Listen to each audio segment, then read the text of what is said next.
Our women, we don't want to take a movie, eh? Ula one. Oh, my boy, one bill, oh, now what are we for? Tagbe, oh, yes. Some of the women we are seeing, and I know, Tiane. You know where I tell Yanni? He's something about the one-time village town.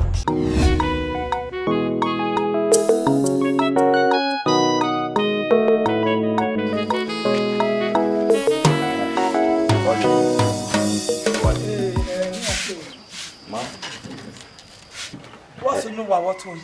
Why me? Ah, you are Timmy Mahama in the Ewa. Wow. You are telling no. You gave me a word to 20 wa. Or tell me why you gave me a young. Oh, man, I want you.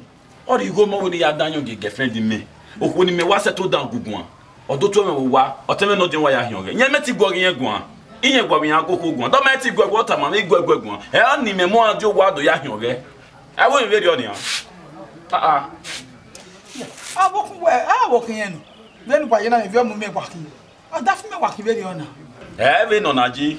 I don't know the memo 1 hour. Why, mammy, who wants to? Why, what do you buy Necona for one? Why, by this stubborn? See why we can't wear in my Yakibana and what it lasts. Why they get block away complete, zezo, and when move. Huh? There you tell you upon our woman, I get me on Aragmo, where a Magbe, Zeb upon Macam, what did you or Ragmo? I you make a zealot walking. I get baby out in me. Why, if I walk, I walk on walk to an walk to a walk when. And I may have walked a call and I walk a kid if I could do. You were so young, my father report to get up. Yeah, go from one. Who there where or 2 mamma on another. I'll say you were a man like a banner. You are my level. Oh no, didn't make again at 2 pound. You tell me I have a sitting on later. Get don't make the rule what do you want, Mamma? Mammy, ever no win your till that Germany. Eh? A deck with the Benya where you mean about a deck a dog bag be near Gbina, a whole heavy war. Hey, you. Go better my way, let me shock you. If you pan your water Gbinazina, eh? One milk pan young Gbinazina. Lemonsenia. Mammy, no way, Babuto. Ya, it away as a duku. Me at the end of a shape, another woman is shipping any ship. A shape yati a be shady yati with my ring. Go make a my way. He will say, Mammy to see money, not to see money, not what out. No, you never be a Orioni. Only Mose. I don't know what way. Eh, Telota. I got Musa good bonny, Erwa. Mujao. Hey, go near what here the soil when you are Zenohuna. Eh, only wetter. Whatever, yes, so easy, Jimmy. In your way. Mam, you get the Nijimity was see you don't need. Baggy Revagid. Yogo dwa. Yan learning where it won't bunny me one. Oh, we still look by the Jimmy. I was re. Don't tell me where you go, why you care of your me. In your time, where you will be one. And you go by your feel of Binya, where my me. Ya file. Me can't na. We come at me now, my man. In our Western, in our better, in our bell. In your banana, whatever, me. Mudia or Tiva, where I've been a yoke, where they will be, a do be. We might remember Nino who, neither no year. It made them worry me, say, I don't know, I'm your eh? Oh, if I thought we are women and one dear. One mammy, Yama way, then you go near what don't you? What day? More. Oh,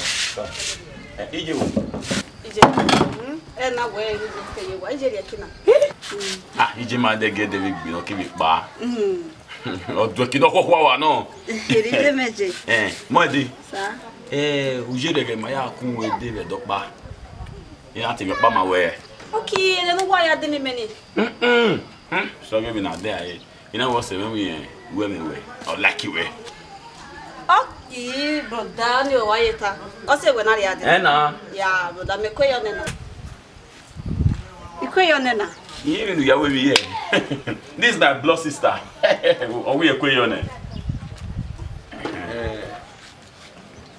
You know what?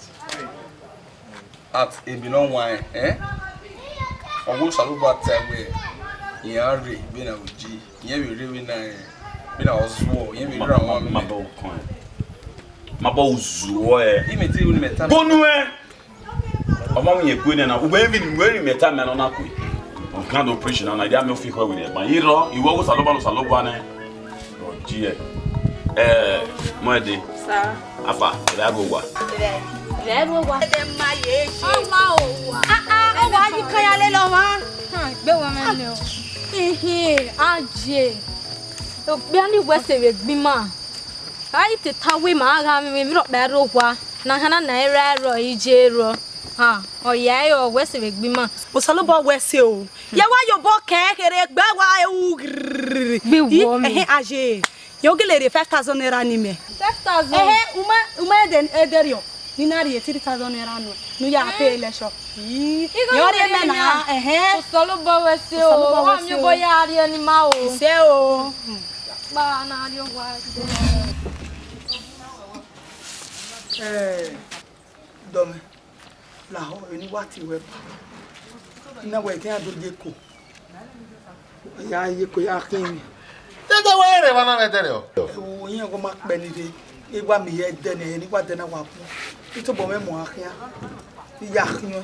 E no se ka de ya mujo mu ni ya. Yin kin ni we big mu. Igwe gba. Egba ona ni de na ni mi kan gbe to bo wa ya kin. No you met to work when you learn who do great stock and already. Yeah, when you take a come again on May. You got a rock away, me. Yeah, you go, one mamma. You go, woman, day, or one Lubona, Nubu. You bought bomb, and as ever your moment, one loud. What do this on a dear me? Now we had to go no May day. All this school, we already won it. Ota. Or because school not a lesson, we go away. More, be a car, we go low. He had a lie. Here, look at well, no, we come more day where we new sales boy, ne? No, but we story. What you says, boy? I'll be a mom, okay. Where says boy? It will my well tell that for him. Will not give one, not give me. I give one done it, trust you. Okay, well, yeah, cabo more when I wear why ya go making. Why did you have a big blue you talk in another one? So, when we only come on more day where we even divine or here about this story. Because they're not bad. We cannot expect it by you that you go a few ball. When you can, I work better, my friend. You watch here, Mede. you will have a motor. Now, I'm working to Akiara. Yeah, me, the motor. Yamako in good.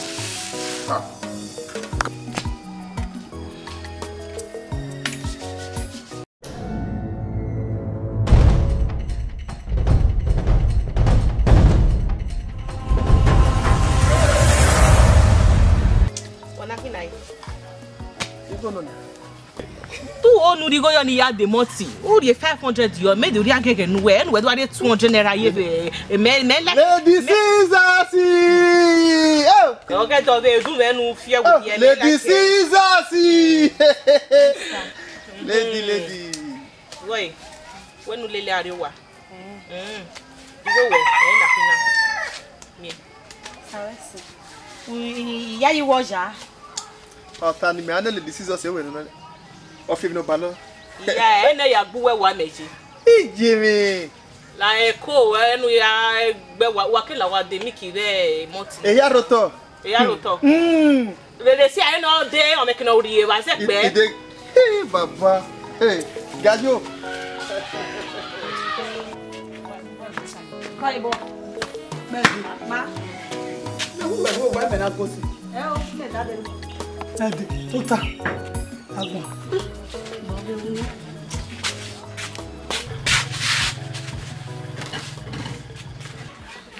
Kí á jẹ́ kò. Kátà máa wọ́n. Ẹ̀yin náà tí ó ti rà náà wé stọ́ọ̀kì mi. Wari school be all the go no. Wari are lesson water all be go. Enu bi aro bi ere. Me abia ma me rowa. Me we gogwa. He, je doge no wa ko stop e. O ke ni me iguro wa. Emi wa kudu ba me sister ani we me a travel. Umi wo de me bi are. Na we no tira we no we go out no go me ge. O ki je mu jami arogwa. U sister no tira me no gba o ge ni me na rogwa. Je wa ko stop a me nu na ile ke. He, wa me so ko yo wa na. He. Wari e. Ama kan ko wari e. Idi apa o. U go wa. Bo e kan no di.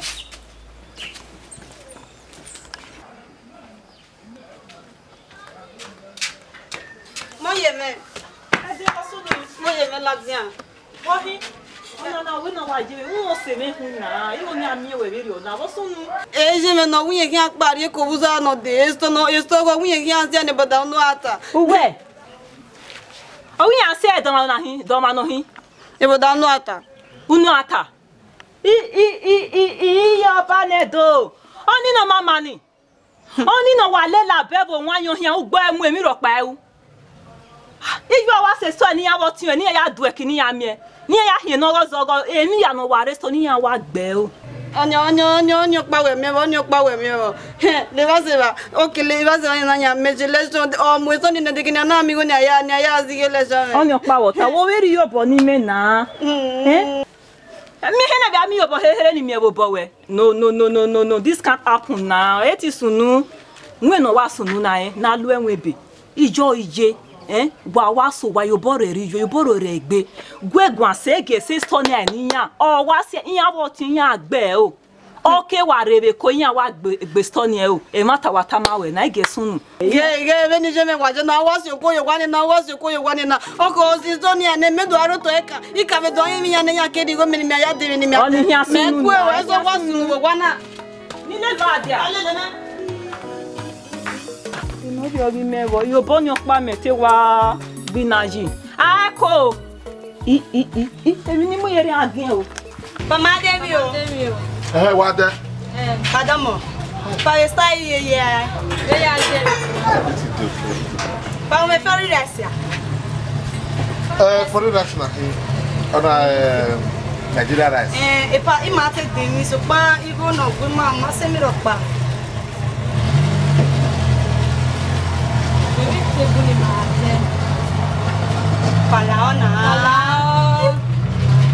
Awu mai ya me. Ira ti re. Sawana.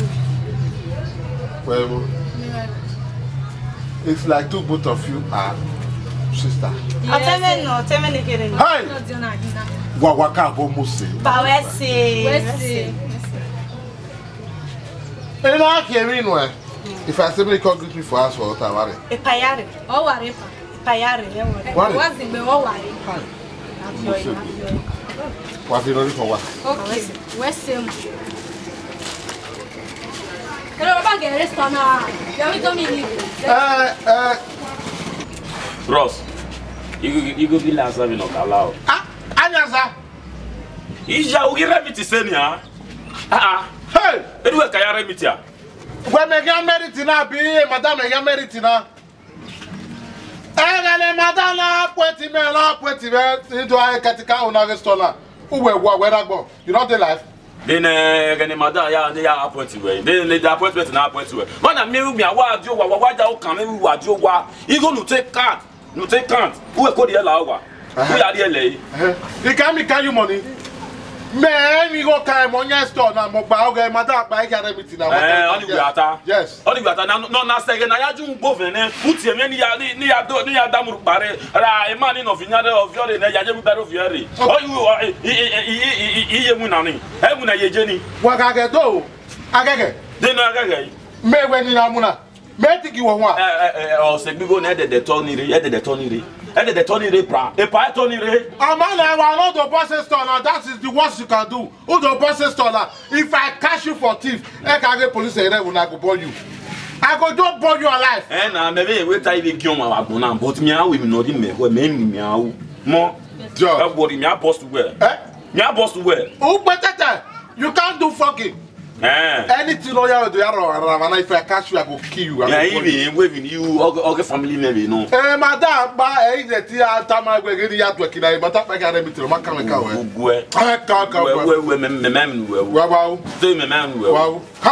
They do say you be sharp, man. Be sharp, man. Before you be there, miss multi to me. They do like say you be sharp, man. Yeah, I don't make work anywhere. I'm not making market for you.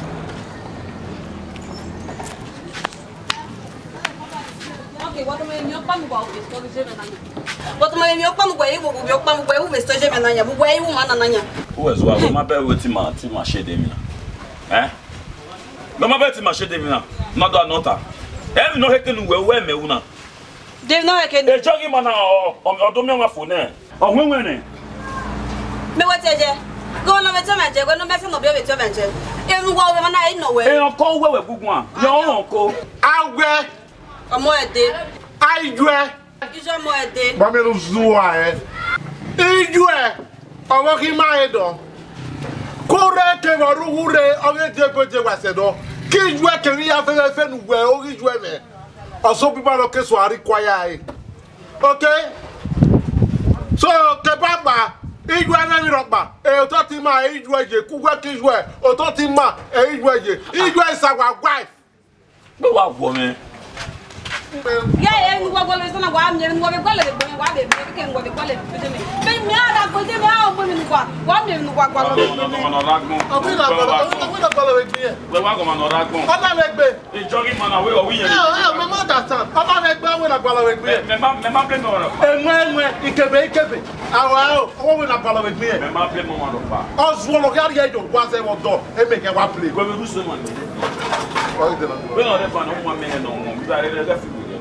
Daquele lá não. Vai volar dentro do homem. Não will vai bom.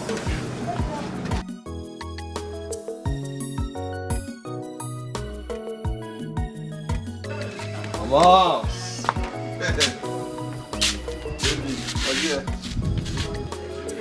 Ija. O abe mo wa ise ogba wo.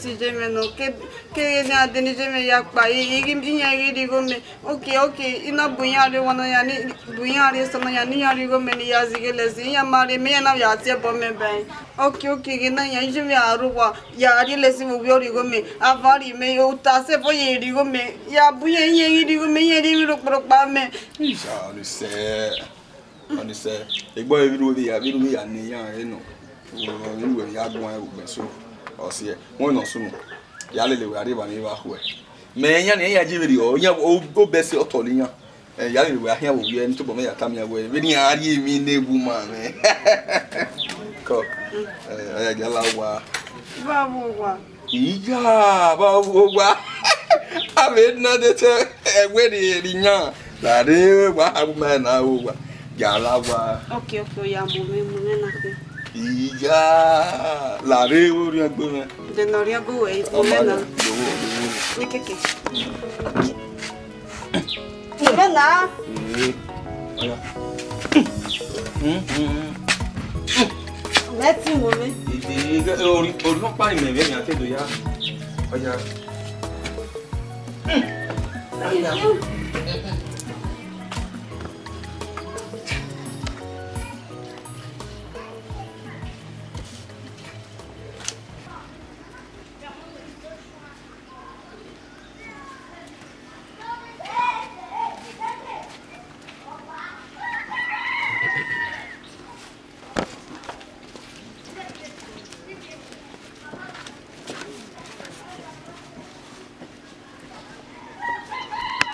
Really? Oh. Brother, we are our money. You never remind you the way we remember. In a short memory, in a short memory. Okay, nigga, remind you to what you were doing.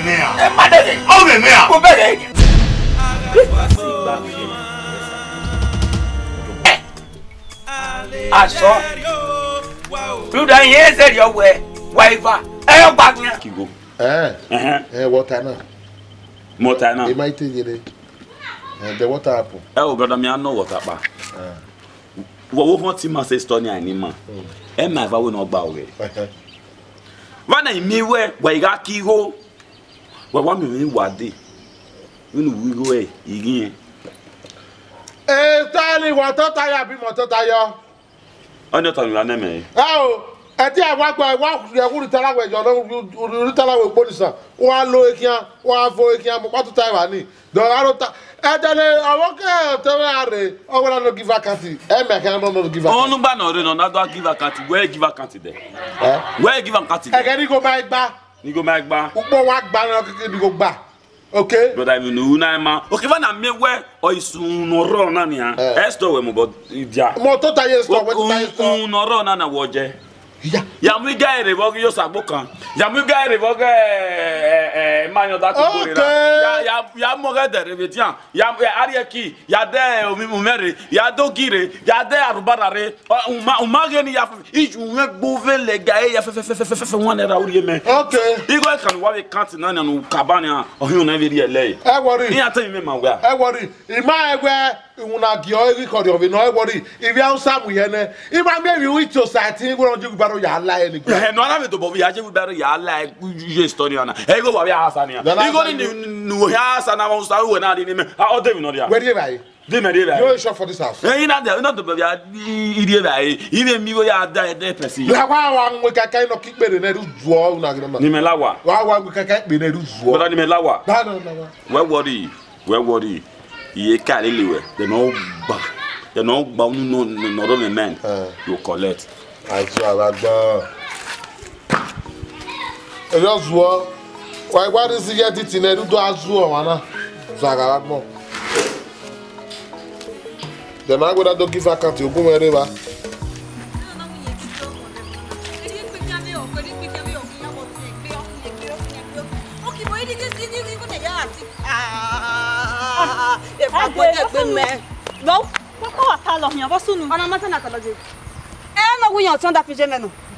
Okay.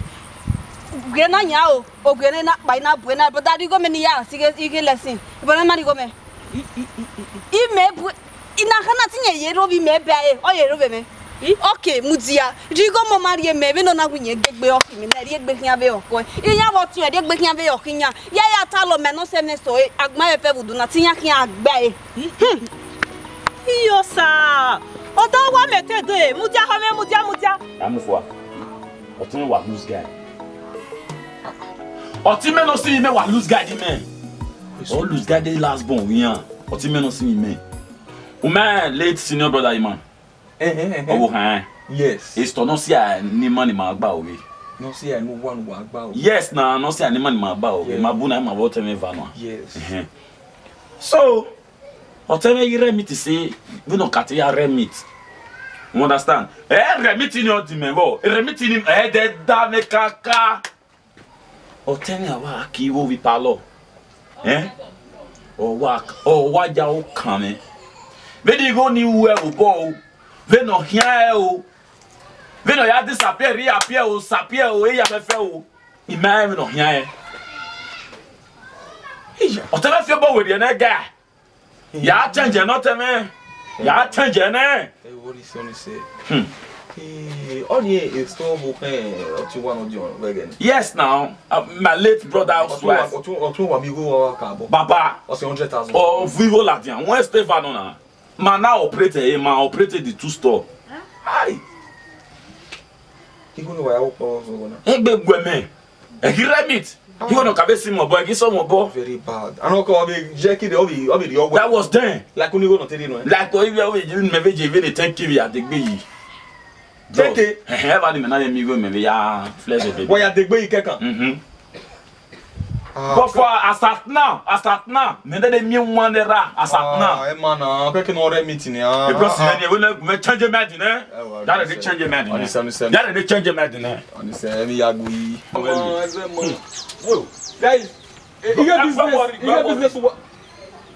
Take it easy, a lot of bina ba me so a story there. You mean a story na ogeru wa ogeju wa o. Wa tell me what is here. Esto ere wa hin agbelegbo ayi na. Esto be me sto, esto go o ije woman me. Ije woman me, so ije woman me. I work be na ya. I want to get 10k, 100k, 50k, abi. Why do you wanna? Why do you go? Why do you go? Why never? Why vego? So ije woman me, my own woman. Ije woman me, I want woman and bang. Woman me, your story. E can a woman me na yes, only one me to me na vinya. Eh? Ewa, oh, ya kuna. I tell you, come man, where ya ku. Why I work for us over again? When I didn't even. I don't want. No, no. Bible man, body. Bible man. Hey, guy, we're doing a baby, we're doing one. My brother, what the guy for only good, 100 naira cup. Oh, you don't need the idea, right? As I was saying, my woman, body. Now, I'm not complain, my man. Always saw you now. I mean, it's totally weird, you know. Always Junior Kawa Sani, you get school fees. Also, Junior Boy, when one take control, because of Adenia, I didn't mean Pelamamo. Are we going to don't know where any other relation here? Who marry any here? And I will get on over there, but I will get you. Come on, my brother, as you can see.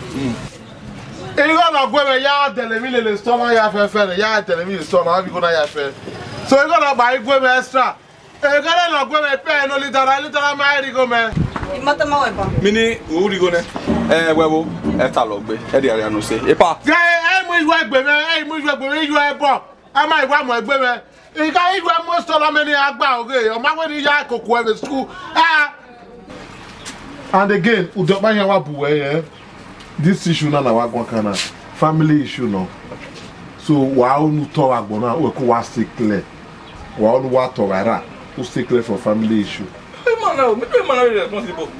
But we have time where I come and do it. No, my column, one column, eh? Many worried, man. What's to go with that? What they column with? I worry.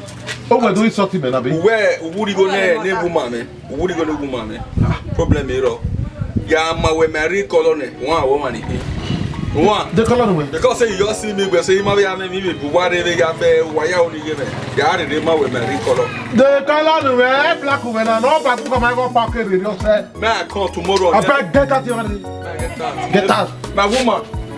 Yes, I ain't going to do it. Yeah. Oh, what women now? That way. I bet you want. That way. Why don't want that is done over yourself? One. Gay, Epa. Yeah, I put the way we want to go back. Yeah, with younger one. My woman. Oh, Azu, I like boy, love you, boy.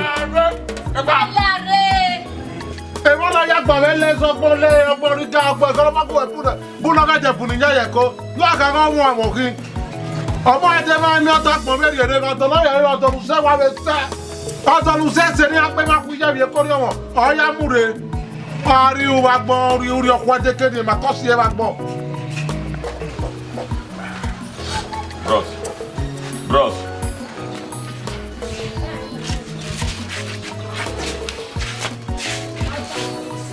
That's what you hear. That's what you hear. That's why you. Oh, can you? Giga mi ya pe no re ma me ro igbele ya won ne ya se gba be magi ulale ya na manania. O be na ri ewe.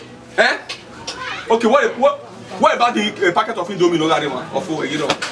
What be story my woman, what be motor. My brother if I ke o yo majana, be na ko rubbish na yi. Eh? You know, go and go where a kitaka can, a kitana macon. Okay, Bokaka can. Hi! I really was a woman, one. When I don't know, you go with a boyfriend in my man, bay. Then we go with woman. Well, you were. I saw what to me. Well, not my brother, wife get this store. They don't however. Which one can you for this water? Respected boy. What respected boy? What do control the stock of water here? Mama. You gonna in my here where yes only dada. Yes. I pay dada. It's a woman me. Where a woman now? When I am model agua. Do marawe. Uma samawe. You went to do 3 days anyway. Uma palace tona. Uma palace tona 3 days. That's about where o do. to le. The son here. E so na. Where want to take me? Where? Hey, don't know what otun wo ni adu ebuku a. E obi o ni adu ebuku a. Wow, yeah. What do you mean? Useless my friend Ogaoki. Yes. Yes. Iri ari no se ita lo gbe. Kumewa ko se gbe. 3 days o ma pa manare. Amo mi dede kan do yakuro mo. Me have come where me they want to know boss savior. You have come where Azegbe do se savior. O tele no. Azegbe do se savior tele no. Wa go no ya nema. Ima come where Azegbe go tele no. Adu amagbo. Kaka kara de ware. Okay. You want to tell us about what? Who am I going to woman? Who am I going to woman? Idiot. Everywhere guna, umamye mu ebuku. Ijwa umamye mu ebuku. No, amekeke no ebuku na. Gba gba ifo mi oye. Possible ye na meje. Possible ye na meje. Me agede rugo ijugwe agusi anu. No wahala. Idiot. 3 days may I confess. What do you want to? What do you want now? He? Ọmọ na le mo be die lagwa. No be to are ki me. Pone me rigo na we ya this side we ya guy. You know to are ki egu ma we not we boyfriend ki ka ki o. Ama mi o we ama mi o te bi say. The no, just try me. Try me. Ya ka ba we o duku. E a to ni gbege. Ke o to. You ma wanya na salo kwa. Amade. Oga yi genu mama e. We mi ya te gbesan so. E so ya we asisan. So je me. Onya iwa sita ba na optin ilele ya. Agbon na omi yan. Hey. Ana ke. Oyo. Otama. Hey. Tifo. Ana. Wawa. Where? Wow. Iresa kuma we. Bon appétit. Who one of the son why I can't story fella? Son. You break up. Only the way to Yara. That's it for. So one moment you can't breaking like a tree. Abi. Na care to break my woman store. The woman store been my brother one store. We lost you na my woman store. We lost you managbe. Thank you. Store woman we no. Store wo ko ti me no. Store woman we no. Ko woman we ko ti do si ko se. Dem no si ko se. Do si ko se. Yes, no na woman me that but my brother here we gbe one we go to another of you. Where? Una go for you. Bro, ya yoga dem mo we. Ya yoga dem mo we.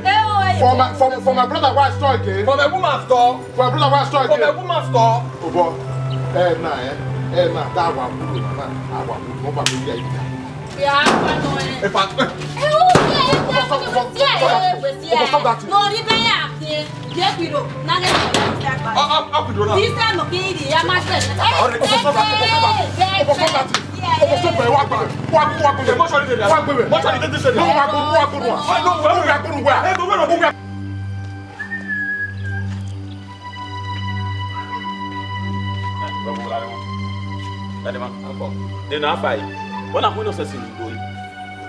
Weka family stock imai. So what? Weka family stock imai. We no we so we do me bros la wo igwale go ni ayari irai. Ive di go no. Ohin we na do alele magbi na ye store. O ma be fova. Ina vi ju be viva ya montene ni khire no. My own blood. No azo say. Ohin no do alele magbi na ye store. Wu be me maja you we to buwo meti we mo na. We ni me church me o we mo no na. Ya get correct we. Oda emiva eye onwe na. O ka obo we store ogo twin. E store ni ogo twin. E store ni ogo wo your late brother no. And that your late brother he ma yan we na e fokineza ga no.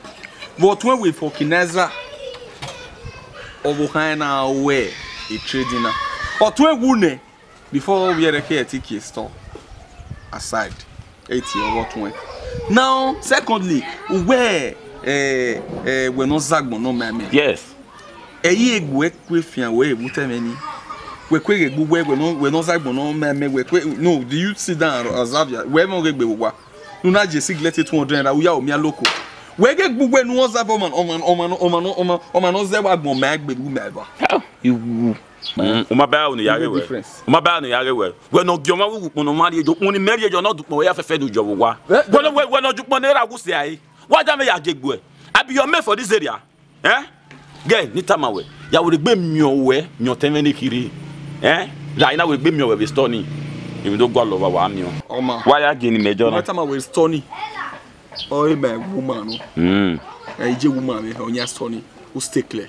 Hell. Where you wave you. Yeah, you need time away. Ya agbo eh? Where? O we kinu wa gbo so ni wo park we. Agripa. O we kinu wa gbo so park we. Wa go me take you. Guy ya park we. Wazuwa ni no tun no le ni wa wa gbon. For kinesa ga no. I be ya ni bi ya ma o se no tun we na hu le woman ni me. Ekitena zebe oko no wa buwe emeva mena igoda noa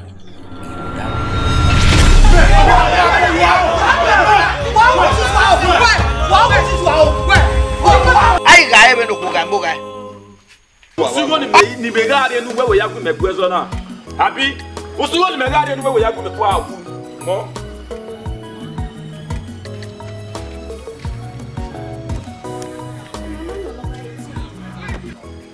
Arowa.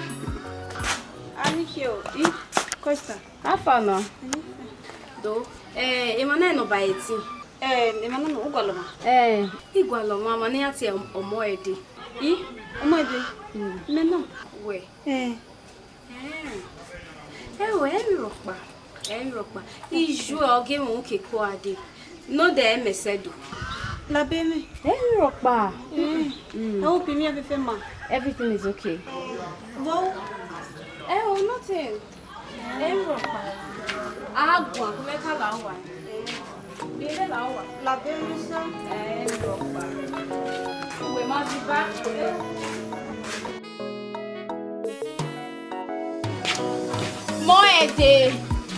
Moede la rogele ya no velazia ne. Udo amame. Is that you got my venue one and made only lads and what if you're not kaka? Over not to a woman when Yamaman in the store. It's money, Yama way. La hian, who lazy be. Ega hiane. When we done him a cut away, Yama way. Oh, me, what's your winner? My dear sister. Oge we wa ka me maybe no de ni we ni me lilu we buji me bi ko mejo yijo e ka beta no de yijo e make ni ye omo ede wa lele mi ari ko uga lele me ru da iju e owu ni do hama we ni me na lele mi ari ko. That's the reason I'm here. We had to tell lele me ni de le we buji me bi ko e Stefan de wa na esia na ave dio me vani ikpa o. Here you go again. Rude store buji ko. Iso. We go me hamawe. Oga rude store ni no. We wa mi do. That's not an issue. Okay. The mebu uncle we. I need to talk to him. Take me to your uncle Ruda. He only hama nijwe game. I need to pass the message. It's really important for me to talk to him. Sister, adeto we abu ni meri we ge ave uncle me wetawo. Mi ari we bunya. So kwa ni medo siesto na e sie owa na e mesi ai leva seva adegije me bunye misi me gwe no bomi anti gwe no do tota ke me oge ni mesi owa na e ni siesto eva na e ni sia na ve jema na ni bunya adeko ijo e me kenirie o. Anyways, I don't only a step at a time. Take me to your uncles. Let me talk to them. Sister, no me tiene la mena. Ibeye e padomo sa. Come on, dear. Ijo moede o game ngwa. Baba. Domo. Ija, wo ko ti ma. Yes, o run gi man o. Ija ma. Sister temenu ata gedi nyaje. Ijo moede o game wade. Em no se ona wini ade o eru dem store no se ayi kweti. Owu wa eti mu e store e bani. Owu ye je store ni nuwa. Sister wake. Maka mo. Sister gbete. No mu store beba. What you make it? Do you mean okay, me ya ari ko na de nya ya de na ya de la sister me no de gbete you even water de you just what that de gbete me you oh hima ye oh hima he gbe di ma ya gba ore store ni o ma be gba ore video o so na jade ma u gbe lo zu o la ri e boyfriend we lo ma pa ma eva no zu wa o ya ri eri no do ape ya pa no ya pa bisika ko ma iju no WhatsApp o gbe ni ma mo story ma mo ahia. And don't venture on successful. No, na, to bata na. What are you feeling Ebo wari ata boti ma se de nebi. Okay. Why you did your Sister when ni yata. Why how we pay sto we so man. Hey, take not to have do. Hey, me go. Oh, get me ma bra. No, get me here the person ya. Yeah, when it's full. So, owo wa ti mo store ni runda. Or prepare documents. Ebe na here momo e dey are we boy be ga la ten mi ya gba ni. Ti yen hian lele mi are eko. From eko e yen ya pa are we bo. Sister, what's the bala ka dey?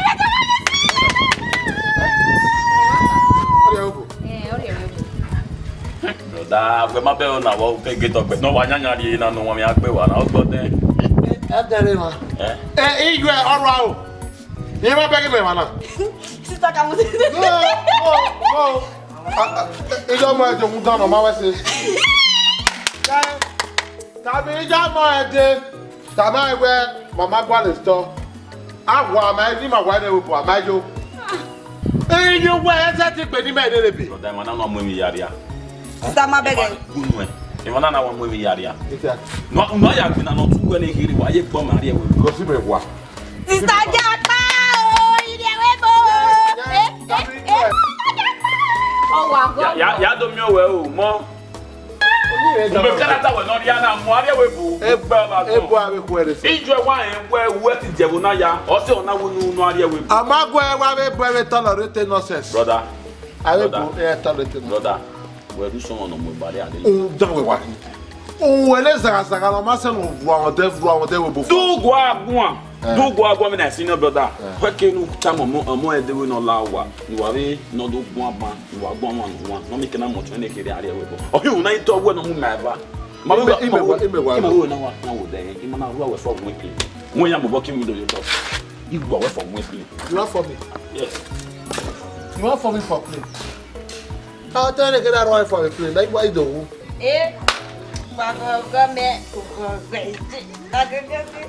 What's mana kata mami? Isha.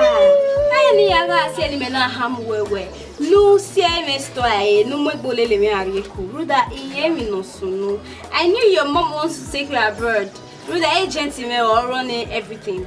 Mama understand. So again when I walk that we ijo. Also now you break the news with that uncle.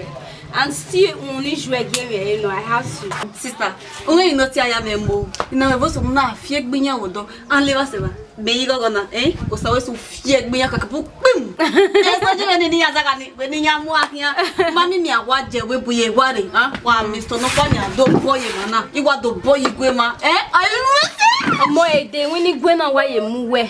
Anyways, for now let's be happy, let's celebrate because Ewebo o umie na. Okay do via ki ni jebe je wodo. Kakabo. Okay ti ni wa be. Bola da vera na. Wa ki angu tagbe. Hey. Costa. Yeah, what's up? Fine. What are you? Anything. Ya yo te me o di ba no mi no heki. Of course. Ma zo me gbe. Koyo. Yo, pavo. I only one rest of no. Okay. Costa. Sister, ini bu na wa nya mere. Gume go na ida me now. Okay, very soft man in me. You heki ni hammer. Mu na so we ma be there yo. Mo na do tam ma be teme no dion we e bogo me de o gba ni.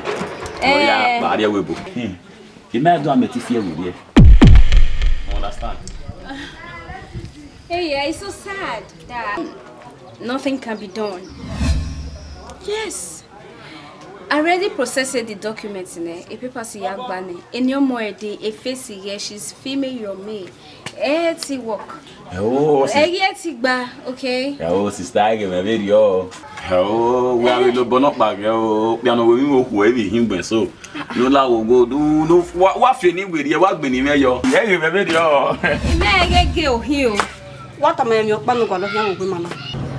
Ana mo stay vanu gwa wotun. Oni ma yesu wateko. Oh. Ero ki gwa wotun ko. Kakabo. Ero ki gwa wotun ko. Me egeri yan na ri yan biti. Uncle we hin na. Uncle. Beni gwa ge we na. Gume gwa be ge yekewe. Uncle we. No, see I la o see. See I. Ba se video na. Mo de see I. Yeah, uncle, where? You want to buy? Yeah, we are here. Oh, look what it. Opa ne.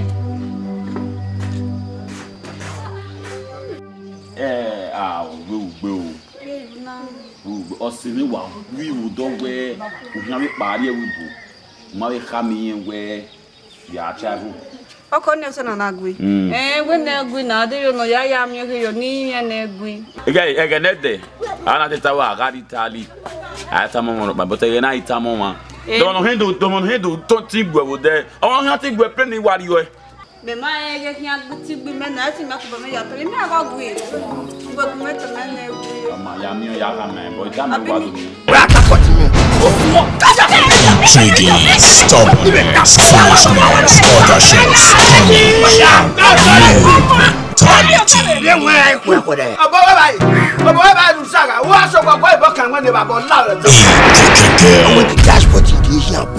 the gasket are bon. 2. The bread are fire. 3. The glass interior is expired. 4. The wire relay has spoiled. Where what below my customer? You will just go. You miss banana 84. Girl to be released at www.aremagic.com. Who will have female?